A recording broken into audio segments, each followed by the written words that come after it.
Place à la rubrique Monde de l'écon par l'économie. L'Afrique comptera en 2024 11 des 20 pays ayant la croissance économique la plus forte au monde. Et c'est d'ailleurs ce qu'indique le groupe de la Banque africaine de développement BAD. C'est dans la dernière édition de son rapport intitulé Performance et perspectives macroéconomiques de l'Afrique dévoilé vendredi dernier. Que doit-on comprendre réellement de ce rapport? Oui, René Soglo, l'Afrique va dominer le monde en 2024 en matière de croissance économique, vous l'avez si bien dit d'ailleurs, sur 20 pays ayant la croissance économique la plus forte au monde pour le compte de cette année. 11, soit déjà plus de la moitié, proviennent du continent africain. Ces 11 pays africains qui devraient connaître de solides performances économiques en 2024 sont dans l'ordre, bien évidemment, le Niger 11,2%, le Sénégal 8,2%, la Libye 7,9%, le Rwanda 7,2%, la Côte d'Ivoire 6,8%, l'Éthiopie 6,7%, le Bénin, notre pays 6,4%, le Djibouti 6,2%, la Tanzanie 6,1%, le Togo 6% et l'Ouganda 6% également.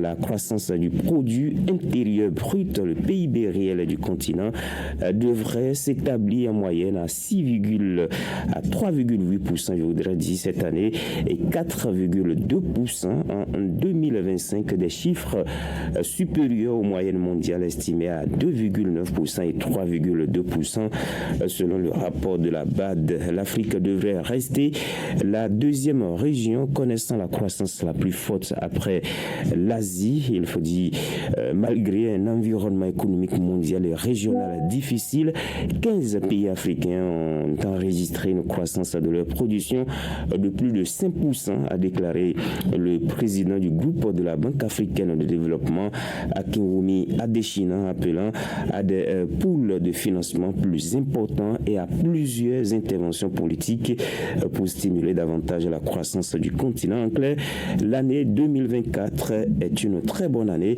pour l'Afrique sur le plan économique, avec des taux de croissance en hausse dans la plupart des pays. L'Afrique va dominer le monde économique en 2024. Le Bénin fait partie de ce top 20 et c'est une bonne nouvelle. Oui, mais tout ça reste des prévisions. Il faudra toute une fusion pour atteindre ces taux suscités. Oui, bien sûr. Ce n'est pas parce qu'il est dit que vous avez une croissance économique forte que ça il faut aller dormir sous ses lauriers. Je vais dire, en réalité, la croissance économique se mesure à l'évolution du produit intérieur brut sur une année globalement.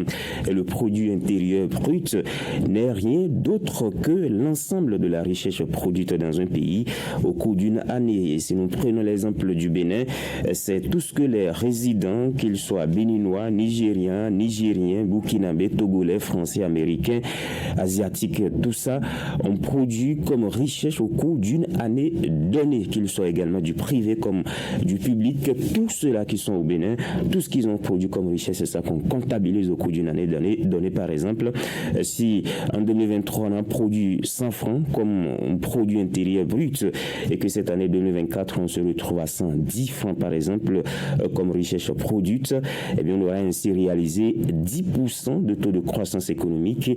Ce détail pour dire que ces taux suscités ne sont que des projections tenant compte des réalités et potentialités économiques de chaque pays à un moment T donné, et que chaque pays peut, en fonction de ses efforts, atteindre son taux, le dépasser ou ne même pas l'atteindre.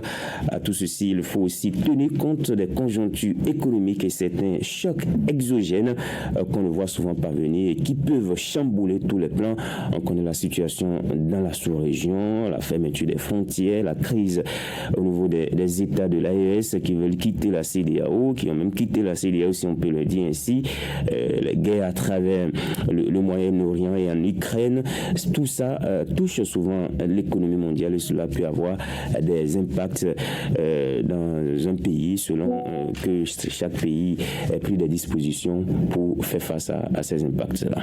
Alors, une chose est cependant d'avoir une forte croissance économique, mais l'autre, c'est aussi travailler à ce que cette croissance impacte réellement le niveau de vie des populations. Bien sûr, les progrès réalisés ne peuvent être mesurés uniquement par l'argent. Nous devons veiller à ce que la croissance économique contribue à notre qualité de vie plutôt que de la dégrader, déclarait Tony Blair, ancien Premier ministre du Royaume-Uni, il y a encore quelques années. C'est dit donc que vous pouvez avoir une forte croissance économique sans être développé si cette richesse n'est pas judicieusement utilisée, redistribuée. La fameuse théorie de la prospérité partagée qui devait permettre à chaque citoyen de jouir des fruits du progrès de son pays. Nous avons le Nigeria qui est la première puissance économique par exemple sur le continent, mais qui n'est pas le pays le plus développé. Le pays le plus développé, c'est l'Afrique du Sud. Donc il faut avoir des richesses, oui, mais il faut savoir les redistribuer pour que tout le monde en jouisse. Et cela n'est toujours pas le cas, notamment dans les pays en voie de développement. Et l'autre précision est que le PIB, la croissance économique, est un indicateur macroéconomique trompe-l'œil parce que, comme je vous le disais d'ailleurs, il s'agit d'une richesse produite aussi bien par les nationaux que les étrangers. Et le constat est que les étrangers transfèrent la plupart du temps leur richesse dans leur pays d'origine. Vous voyez, les Nigériens, tous ceux-là, les Asiatiques, une entreprise française, tous ceux-là qui sont installés, une fois qu'ils ont réussi à produire de la richesse, ce n'est toujours pas évident qu'ils utilisent cette richesse-là ici au Bénin. Ils vont envoyer cet argent, cette richesse-là dans leur pays. Et vous pouvez peut-être, on va dire, le Bénin a produit 100 francs au cours d'une année, que les étrangers produisent par exemple 50 francs dedans. Donc finalement, les 100 francs n'appartiennent plus au Bénin. Les 50 francs vont être transférés hors du pays.